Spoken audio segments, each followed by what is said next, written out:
السلام علیکم ورحمۃ اللہ وبرکاتہ. محترم کتونکو، نن په دې ټیم باندې تقریبا 17 او 19 روزه ده.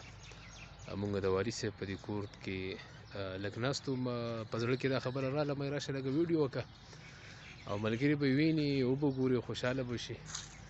نو ملګرو، دا خو مونږ تاسو ته دا خبره واضحه ده او الله تعالی قرآن کې هم فرمایي کل من علیها فان ويبقى وجه ربک ذو الجلال والاکرام، چې په مخ د ځمکې چې څه دي نو دا به ټول فنا شي او یو د الله ذات به باقي وي او باقي دی او باقي به همیشه به وي. نو نن دې ټیم کې زه د والي سوات د ریاست سوات چې کوم یو بهترین قابل ترین شخصیت چې کوم د سوات سټیټ بادشاهي چې کوم وا بادشاه صاحب او بیا والي صاحب، نن د هغوی په حجره کې زه ولاړ یم. زه تاسو ته چې کوم دی د هغوی د حجرې دا ویډیو کوم چې دا د والي صاحب او د بادشاه صاحب رحمت الله علیه چې کوم دی، الله دې د هغو قبرونه نور نه ډک کړي او الله دې د هغو مغفرت کامله نصیب کړي.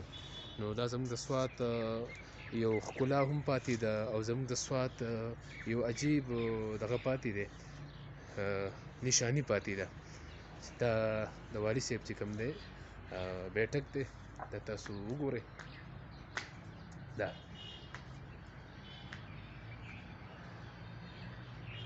نو دننه کمرې خو دې ټیم کې زما په خیال بندې دي. هغه بابا کته ناست دی او ما مناسب ونه ګڼلی چې یاره ما هغه راخېجولی وي دا کولاو کړی، ځکه چې یاره دغه دی که نه روژه ده نو تکلیف ورکول نه دي په کار.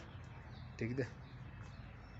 نو دا چې کوم دی تاسو وګورئ، ماشاءالله دا ونې بوټي پکې ډېر خوندور ونې بوټي پکې دي او دا نه محسوس کېږي چې یاره زه په منګوره کې سټي کې او بیا په سیدو کې ناست یم، ولاړ یم او ګرځم.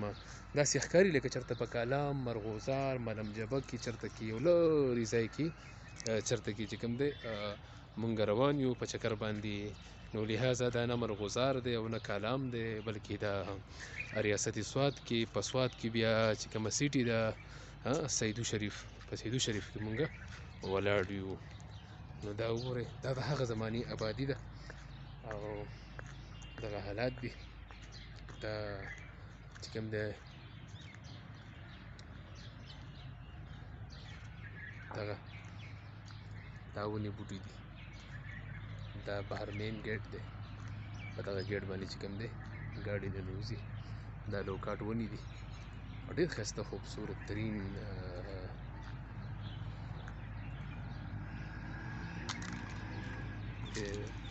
ګلابو ګل دی.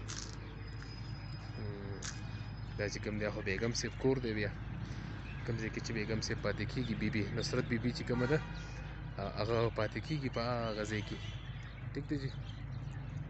دلته کې اخوا هغه غاړې ته بیا هغوی پاتې کېږي، د هغوی ګاډي دغه ولاړ هم دي. ټیک دی جي. نو او دا چې دی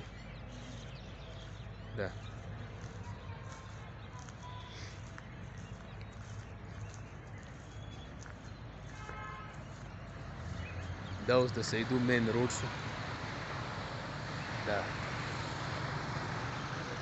هغه چې ښکاري نو دا د سیدو بابا جومات دی، دا مناره نه دی، د سیدو بابا د جومات مناره ده. او دا پول چې کوم دی شاهین آباد دی. دا په دې ځای کې فی الحال مونږ پاتې کېږو. دا سینور هسپتال دی، کینسر هسپتال چې کوم دی دا بیا خزانه ده. او دا چې کوم دی اوس مین ګیټ ته زه رالم، مین ګیټ تاسو ته زه وښیم.